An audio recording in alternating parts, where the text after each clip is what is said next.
বার্মিংহামে ঐক্যের প্রথম প্রহরে যুদ্ধ অপরাধীদের বিচার দাবির মাধ্যমে ভাষা শহীদদের প্রতি শ্রদ্ধা নিবেদন করল বিভিন্ন সামাজিক, সাংস্কৃতিক ও রাজনৈতিক সংগঠন। বিভিন্ন সংগঠনের সাথে বাংলা টিভি সহ বিভিন্ন মিডিয়া পুষ্পস্তবক অর্পণের মাধ্যমে শ্রদ্ধা নিবেদন করেছে। বিস্তারিত জানাচ্ছেন এম হাসান খোকন।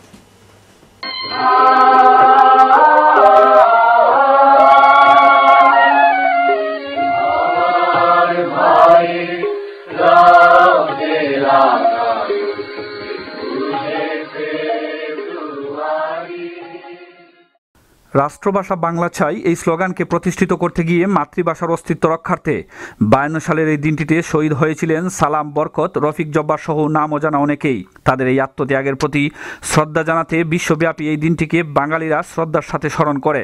যথাযোগ্য মর্যাদায় দিনটিকে স্মরণ করার লক্ষ্যে বার্মিংহামের বাঙালিরা ভাষা শহীদদের শ্রদ্ধা জানাতে দেশের গান ও প্রতিবাদী সঙ্গীতের সুরে সুরে স্বতঃস্ফূর্তভাবে সমবেত হন শহীদ মিনার প্রাঙ্গণে।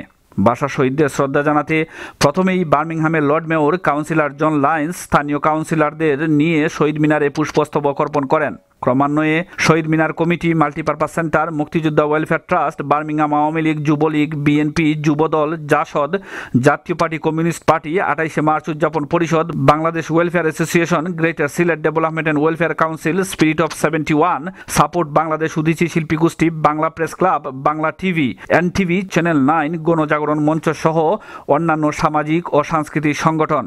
এবারের শহীদ দিবসে ফুল দিতে আসা অনেকেই প্রতিবাদী সঙ্গীতের পাশাপাশি রাজাকার বিরোধী প্রতিবাদী স্লোগান আর প্রজন্ম একাত্তরের সাথে সংহতি প্রকাশ করে স্লোগানে মুখরিত করে তোলেন পুরো শহীদ মিনার এলাকা।